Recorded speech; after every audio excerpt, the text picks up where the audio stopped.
coisa terrível, minha irmã. A gente passou um negócio, um pesadelo aí que a gente nunca mais eu que desejo ver isso que a gente viu e passar, que eu não desejo para ninguém que passe em lugar nenhum. Com as pessoas que foram nascidas, criadas e junto com a gente nunca esperava que iria se tornar no que foi. Você sabe o sobrenome do Henrique e do Ibrahim? Eu conheci o pai deles, ele falava que era Braz Henrique. Braz Henrique. Braz Henrique. Agora o Henrique eu não sei, porque o Henrique era até afilhado do meu sogro, que os pais do Hélio era padrinho dele. Eles foram nascidos na casa ali em cima, da propriedade aqui. O Henrique, o Ibrahim, a Márcia, é ali em cima. Só para lá do comércio do Hélio, chega naquela primeira encruzilhada, que é uma casa branca, a última casa que tem lá, coberta com telha galvanizada. E viveram ali muitos anos. E a adolescência foi no meio dos matos aí, no meio fazendo do mato, besteira. No meio do mato aí, saí com a mãe para vez ir para conselheiro. Naquela época tinha aquela ponte de ferro aqui, né? Eles passavam pela linha aí, ia para conselheiro, voltavam. Como é que foi essa criação dele? Você falou que foi uma criação brava, né? Brava. Criou aqueles filhos assim, a moda. Ele batia vamos na dizer mão? a moda, vamos dizer o português, claro. A moda cacete, né? Aquelas crianças não tiveram o carinho de pai e de mãe. A mãe dele não batia muito bem na cabeça. Cuidava das coisas sim, mas não era Apanhava assim. do marido? E muito, nossa senhora. Ele chegava em casa e por nada, ele se armava, metia o cacete aqui tudo. O leite. Bebia o cara? Bebia. Trabalhador, trabalhou muitos anos com o meu sogro. Trabalhou de quê? Trabalhava dentro. Tudo. De quê, perdão? Trabalhava em tudo, assim, né? De lavoura? Lavoura. Ele gostava muito de roça. Meu sogro tinha muito pasto. Ele praticamente só gostava de trabalhar sozinho. Se chegasse ele um dia para trabalhar, que tivesse uma turma aí, 3 ou 4 companheiros para trabalhar, fazer um mutirão eu trabalhar, ele botava a ferramenta nas costas e ia embora. Ele não gostava do Hélio de jeito nenhum. O pai dele tinha um mandiocal ali, né? E um dia o Hélio viu ele arrancando mandioca. Aí falou com o pai dele, aí ele ficou, ameaçou pegar o Hélio. E o Hélio era garoto, devia ter uns 14, 15 anos.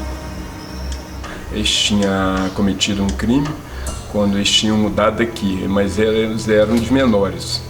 Um foi preso, eles foram presos pela P2 mesmo, e ficaram, um ficou aqui em Friburgo e o outro foi para o Rio de Janeiro. Como eles eram crianças? O Ibrahim era muito atentado, era peste ruim. Graças a Deus que o diabo pegou ele. Já era ruim naquela época já? Era ruim. E o Henrique era mais tranquilo? O Henrique era mais tranquilo. O primeiro que começou com isso aí foi o Henrique. Mas tinha uma menininha aqui embaixo, que é uma família que morava, ele pagou uma menininha e levou lá pro mato. Uma menina com 15 anos, mas já aqui, fraquinho, miudinho. E aí começou, né? Aí daqui eles fugiram, aí deram o pai dela deu parte, aí eles tinham medo de polícia danado, o pai dele. Aí mudaram lá pra Varginha, com pouco tempo eles mataram uma menina lá na Varginha. E aí começou aquela vida de crime. Aí foram presos, estiveram lá no da Fundação Padre Severino, que hoje acho que nem existe mais, né? Eles tiveram muito tempo. Aí cumpriram a pena dele lá e foram soltos. Quando eles foram soltos, em vez deles se tentar recuperar, caiu na bandidagem de novo, de fazer troço errado. Depois de um tempo que eles foram liberados. Isso foi que ano? Isso foi no início dele, foi em 94. 94. No ano 94. Aí nós pegamos, o pessoal ficou assustado, viu o Ibrahim andando aí, o pessoal veio cá, comentou com a gente conseguimos pegar o Ibrahim. E levamos até a delegacia. Chegou lá, o delegado falou pra gente que não tinha como manter ele preso, que não... que era de menor, né? Que ele era de menor e já tinha ficado preso lá e não tinha nada que ele tinha feito, nada com a população aqui, não tinha como deixar ele preso lá. Em seguida, ele foi liberado no mesmo dia e em seguida ele começou a fazer as tragédias aí, matou o rapaz que era segurança. Isso ainda em 94? Não, já foi em 95. E como é que foi essa primeira vítima deles, a segurança? Essa primeira segurança, o pessoal estava tomando um banho de rio e ele veio com um toco de braúna, matou o cara e por sorte ela conseguiu escapar. Matou, disse que ainda pintou, abusou da mulher do cara. Não matou por sorte dela, porque ela conseguiu fugir logo embaixo da opção de ela, começou a gritar, a mulher chegou no meio da multidão lá conforme nasceu, nuazinha, gritando socorro, apavorada. Aí que socorreram, aí começaram, aí começou ali. Depois foi a tia deles, depois mataram a mulher do tal de seu Ornella, lá pro lado de Varginha. A gente esteve lá em Banquete, né, que é a dona lá em Banquete, teve a tia deles, que a gente achou lá, que foi até na época o sargento que foi com a gente, que chamaram que a mulher tinha sumido, e a tia, na época, todo mundo comentava que a tia dava um apoio neles, dava comida, mesmo assim eles mataram a tia. Eles mataram a tia? Mataram a tia. Como é que foi essa morte? Essa morte nós andamos, é um lugar chamado quem vai pro Rosário, mataram e a gente andando, caçando, achamos ela longe da casa, talvez uns 200 metros mais ou menos. A tia dele, eu fui lá ver, a tia dele, eles cortaram assim, ó, meteram um facão, cortou esse parte do que dela assim, tava, separou, sendo tia deles. Ele matou então fora da casa, depois escondeu o corpo? Fora da casa. Eles não tinham trabalho de ficar escondendo o corpo, matava e deixava? Matava e deixava. Onde que matava e deixava. E essa dona de Banquete também, a mulher fazia queijo, o marido saiu para entregar uns queijos lá, a mulher apareceu dentro de casa. Isso aí eu cheguei a ver também, acompanhando. O senhor viu também? O senhor participava das buscas? É, isso. As escolas fechou, aquilo ali, o pessoal não podia sair de casa. Várias vizinhas aí acharam, depois que ele foi morto, vestígios de cabana dele, cobertor, aquelas coisas que eles faziam, aquelas cabanas de plástico para dormir, né? Aí ele começou, em 95 começou a querer fazer e a gente achando cada vez piorando e muita gente andando armado e a gente poderia ser o pior, né? Poderia ser isso pior. E você ficou com muito medo? Como é que... Eu não ficava nem em casa, ficava na casa dos outros. Meu marido ia trabalhar, ia pra lá também, não dava muito apoio, não dava comida. Não podia ficar em casa de jeito nenhum. A gente achava que ia resolver rápido, que ia pegar e nada, e foi só o pessoal ficando coisa, a gente mais não tinha mais condição de ficar aqui, que as casas tudo fechadas, e o pessoal ligava para mim falando que eu teria que a gente tirar da gente um filho, que eu estava com um filho pequeno na época, e que teria que mudar, e as coisas não é assim, que se eu tinha meu comércio aqui, a gente só nascido aqui, ir para onde? E fora os amigos também, né, que a gente não podia deixar numa situação dessa, deixar. O pessoal... Eles atacavam homens e mulheres. Homens e mulheres. Para vocês terem uma ideia, um dia eu escapei por sorte, não era dia de eu morrer, eu não, várias pessoas aí no lugar. Eu tenho uma água que eu tenho 1.800 metros de mangueira da nascente até a água que eu uso. E faltou água. Eu subi para ver a água, cheguei lá, achei a mangueira cortada. A mangueira descia num morro, assim, a mangueira cortada aqui, tinha coisa assim, e com uma cunhazinha de pau aqui. E vi aquele trilho, eu estranhei aquilo, mas já tava cabreiro, né? Eu voltei de si e chamei o Hélio. Falei, o Hélio, mais os companheiros aí, fomos ver. A gente viu aquela trilha, fomos seguindo a trilha, achamos a cabana dele no meio do mato, lá tinha aquela fumacinha saindo pra ele.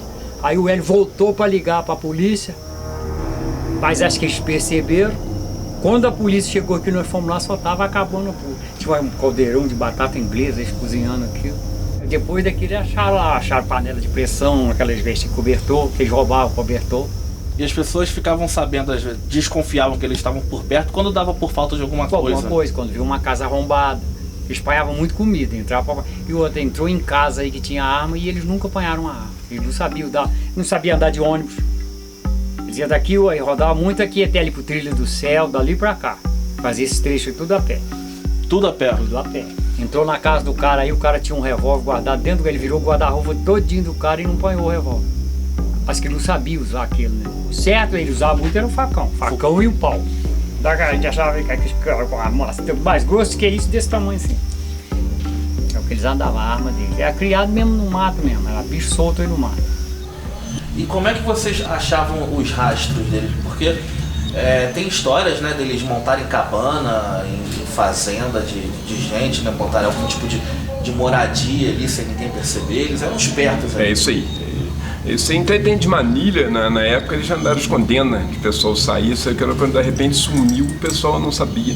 E tinha uma estratégia ali que era difícil, né? A gente teve um apoio muito grande aí da P2, que é o pessoal aí de Friburgo, mas era difícil. Eu sabia que devido aos matos, que eram muitas áreas e não tinha condição de... Foi passando o tempo. Depois veio gente de Teresópolis também, nada resolvido, e foi passando o tempo. Veio o pessoal do BOP também, nada resolvido. A gente tinha mateiro, a gente tinha pessoas que seguiam, que os matos eram muito lugar para saber onde que varava onde que era mais fácil. Aí veio o Humberto também, que era o coronel do BOP. Eles se escondiam em caverna, né? Isso. Esse foi o dia, uma parte da tarde. O vizinho chegou falando que eles tinham pegado, tinha visto eles pegando a criação deles. Aí nós fomos lá, chamei na época Jesus e o próprio Alex, e fomos, e eu e mais um mateiro. E chegou lá, ele vinha com a foice. E nós deitamos, ficamos esperando que ele viesse. A hora que ele viu que só um mateiro que estava com a gente, ele voltou correndo. E a gente seguiu em direção, achando que era sendo uma pedra que a gente ia conseguir, já estava quase escurecendo. E depois, no outro dia, fomos ver que ele estava num lugar que ele tinha feito, depois com uma caverna lá que estava escondido. Aí vocês passaram na frente Passaram dele. direto e não conseguimos ver nada. E como é que foi o caso da Sônia, né? Ela foi a única a sobreviver? A Sônia é essa mulher, eu acho que eu não sei, eu não me relembro o nome dessa mulher, que era do mateiro. Ela conseguiu escapar também. A senhora está com quantos anos agora? 55. 55. E como é que foi tudo aquilo? Porque foi uma situação de terror. Certo. Eu vinha descendo na linha, vinha eu, meu filho e o Nito, eu tava com o Nito cachorro na mão, um pedacinho de barra de ferro assim. Aí ele passou por nós, entendeu? Passou por nós e me cercou, começou a me jogar casa de cupim, bicho que tá no mato, entende? Aí eu abaixei e saí gritando Seu Humberto, gritando. Aí meu filho saiu correndo, ele era pequeno, aí eu saí correndo e vim embora correndo. Aí não vi ele mais não. Foi na época que ela viu que eles estavam pegando o Odete, ela correu. Aí depois ele matou gente, tinha uma mulher junto comigo também no ensino trabalhando, ele pegou ela, matou ela com a foice lá no alto ali, em cima dele, só pra lá no alto da canjica. Ele pegou ela, eu saí correndo, pedi socorro, também não vi ele mais não. E matou aqui embaixo, tem uma vizinha, a vizinha da gente aí. Ela vinha fazer compra aqui no mercadinho, ele falava, chamava Odete. Falou, dona Odete, a senhora não anda sozinha. Ah, meu filho, mas não tem medo de ir achar com uma aqui, minha peixeira desse tamanho dentro da boca. Ele pegou ela com aquilo tudo e matou ela, ainda arrastou, levou para um matagal. Você já andava com a barra de ferro porque sabia que eles estavam por perto, né? Uhum. Quem passou por você primeiro? Foi o Ibrahim ou foi o Henrique, você sabe? Não, o Henrique não cheguei a ver não, só o Ibrahim. Só o Ibrahim. Só o Ibrahim. E foi ele que É. tentou pegar vocês. Aí cada um correu para um lado. Ele correu, ele atravessou a cerca, desceu e eu vim embora correndo. Eu morava embaixo, aí vim embora correndo. A senhora já tinha visto eles então, ele no caso? Não, ele só se via escondido no mato. Só via escondido no mato. Essa foi a única vez que o senhor... A última vez, que a, graças a Deus. a última, mas a senhora já tinha visto antes? Não, ele foi criado, nós fomos criados juntos, entendeu? Aí depois que ele se formou, E depois do ocorrido a senhora então não ficava mais em casa, né? Ficava na casa de amigos, outros parentes? ficava na casa da minha amiga, ficava no Joelho, ficava aqui embaixo também, e andando assim, só não ficava em casa. Chegando na fazenda Laje ali, eles chegaram e andavam muito naquela área também. Eles tentaram ver se a mulher saía, a mulher não saiu, eles botaram fogo na casa. E aí nisso amanheceu o dia, não deu para eles fazer o que eles queriam, mas a intenção é que ela saísse e eles para agredir a mulher. Mas aí ela conseguiu escapar? Ela conseguiu escapar. E veio fazendo essas trabalhos. Mataram no total. A última morte deles foi aqui na Fazenda Barreto. Acabou com a família, a mulher estava grávida de 7 meses. Ele matou a mulher com a criança na barriga e o filho dela de 9 anos. O Hélio que socorreu o menino. Eles pegaram o menino, foi socorrer a mãe e eles bateram o menino. Pegamos, estava chovendo, eles pediram socorro, mas nem imaginaram que poderia ser isso. Chegamos lá, o menino estava com a mãe tinha sumido. O homem foi para Rio Grandino fazer compra e a mulher ficou em casa com o menino, um garoto com 9 anos. E ele meteu o cacete no menino, aí machucou, aí vieram chamar o Hélio levou o menino para você, quando chegou lá no hospital, o médico falou com ele. Não tem nada a fazer por ele, mano. Arrebentou o crânio do menino, parece que isso bateu com o pau assim, ó, socando. Arrebentou o crânio do menino todo. Eles andaram em distância com a mãe depois no mato, a mãe estava grávida e já andava com a mãe, talvez, como foi calculado mais ou menos, que andaram mais de 10 quilômetros com a mãe dentro do mato. Largaram no foi a última. Mataram o filhinho e depois pegaram a mãe. Isso. E ficaram andando, foram numa casa de vizinho, entraram, comeram e andaram mais de 10 quilômetros com a mulher por dentro do mato dentro, largaram um lugar que nem foi um custo para poder achar. A gente rodou, nós saímos, nós entramos no mato aqui, eu, meu cunhado e um vizinho aqui. E 2 PM, um sargento e um PM. E fomos. Aí entramos no mato, era 7h30 da manhã. Quando nós encontramos com aí, chegamos lá na frente, embaixo daquela pedreira, tem uma nascente d'água, né? Aí usar aqueles cantinhos de carregar água, né? Tinha acabado. A gente beber água. Falei, vamos refazer a água. Aí o PM ainda cortou uma folha de gravatar, fez uma biquinha assim pra gente encher. Aí eu fui andando, uma distância, eu vi um troço branco lá na frente. Aí cheguei mais perto, eu vi uma coisa estranha. Eu voltei, né? Quietinho. Pra mim, era o cara que estava deitado lá. Eu voltei e falei com o PM, tem um negócio estranho ali. Falou, então fica aí, fica vocês aí. E foram os 2 policial. Chegou lá, era o corpo da mulher, mas ele, ó, já tinha vazado. Deixou no pé de uma pedreira assim, cortou a mulher toda de facão. Coisa triste, rapaz. Uma senhora boa. Fizeram conforme diz que fazia antigamente, arrumaram o lençol, botou o corpo dela, mas num pau 2 pessoas. Era lugar de tão difícil acesso, só 2 pessoas, um homem. É um número para descer, aonde ele matou ela. Foi até no final de 95 que conseguiram pegar. É isso. E foi quase um ano, foi mais de um ano. Foi um ano. De terror. Um ano de terror. O que vocês faziam? Vocês assistiam TV, lia jornal? Não, a gente não lia, porque isso aqui tinha aquele ano, durante aquele tempo todo, ali naquela onde tem uma sauna ali, para lá do comércio dele, eles fizeram uma base ali, que ele tinha polícia aí 24 horas. Todo dia, até de... Então era dali que vocês sabiam informações. Dali que a gente sabia, de informação, e para trazer coisa, e polícia ia, ficava aquela turma de plantão, aqueles iam embora, voltava outro. Da noite, de dia e de noite. Até prender. Até acontecer aquilo que o cara pegou ele lá no mato, lá de descuidado lá, e cansou, dormiu, o cara ferrou ele. Foi na época o prefeito, o Heródoto, que era o prefeito de Nova Friburgo, e ele tinha prometido, até isso a gente foi, ele tinha prometido 10 mil reais, não, 5 mil reais na época para quem achasse e desse alguma pista. Ele foi o César, hoje é morador em Conselheiro, ele morava na Varginha na época. Eu fui chamado lá e ele cumpriu com a promessa, deu 2.500 reais. Foi eu que entreguei o César, que era morador, que tinha passado uma dificuldade grande também num lugar chamado Varginha. E como é que foi o dia da morte deles? O dia da morte que veio, e depois veio uma turma do BOP, né? Lá do Rio, e eles armaram como é que eles falam, a base deles ali na Fazenda Barreto.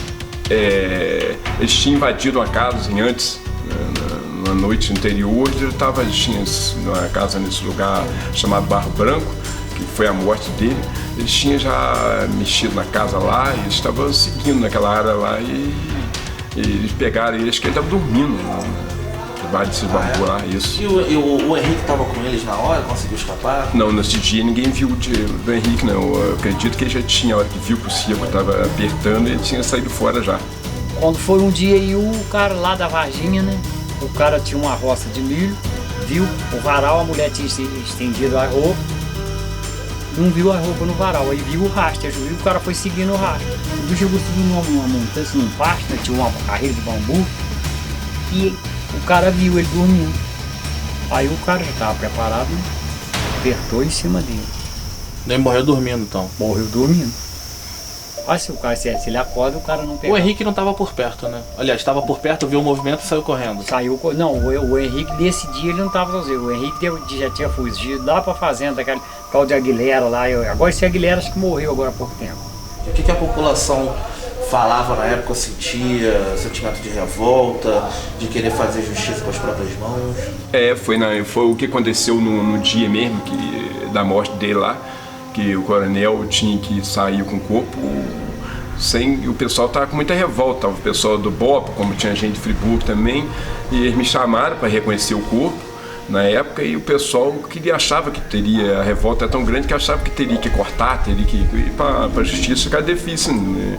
Eles tiveram que fugir com ele, que ele foi lá para Itaboraí, tiveram que sair para outra área para poder coisa aí. Chegaram em Rio Grandina, foi eu na época, eu e o prefeito de Sumidouro, Juarez Corguinha, estava fechada a rua em Rio Grandina e o pessoal não acreditava, o pessoal achava que mesmo assim não era verdade, que não...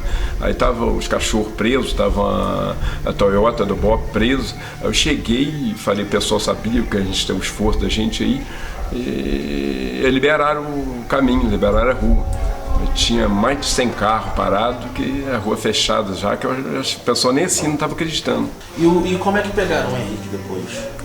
O Henrique, o pessoal, todo mundo comenta, o pessoal do BOP, que ele estava nesse Aguilera, que tinha sido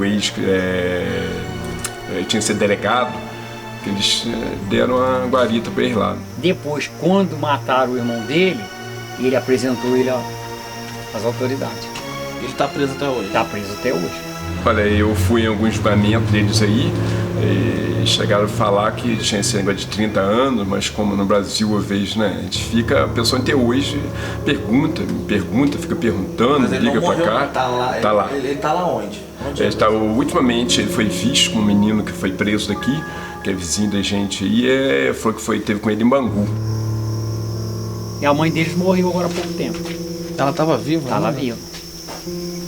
Morreu agora deve ter uns 3 anos mais ou menos. E o pai deles? O pai dele morreu na época ainda. O pai dele morreu de infarto. Estava trabalhando, caiu, se passou mal lá, o patrão foi levar a socorrer, ele não chegou a socorrer. Deu infarto.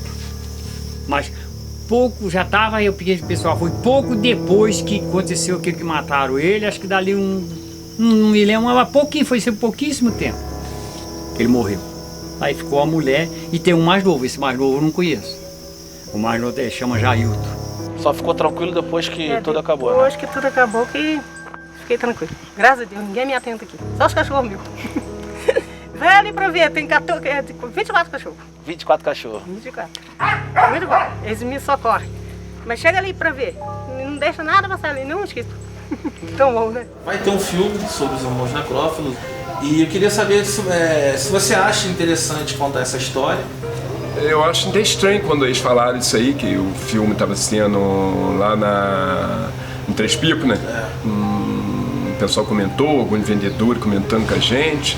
Aí o pessoal fazia uma pergunta, eu falei, eu não sei por que estão sendo desviados para lá, mas eu não soube o filme, eu nem sei sobre essas notícias, que isso é, o que pode ser isso, entendeu? Eu não tenho grande conhecimento sobre isso aí. Mas o senhor assistiria o filme? Sim. Vai aparecer outros Ibrahim aí.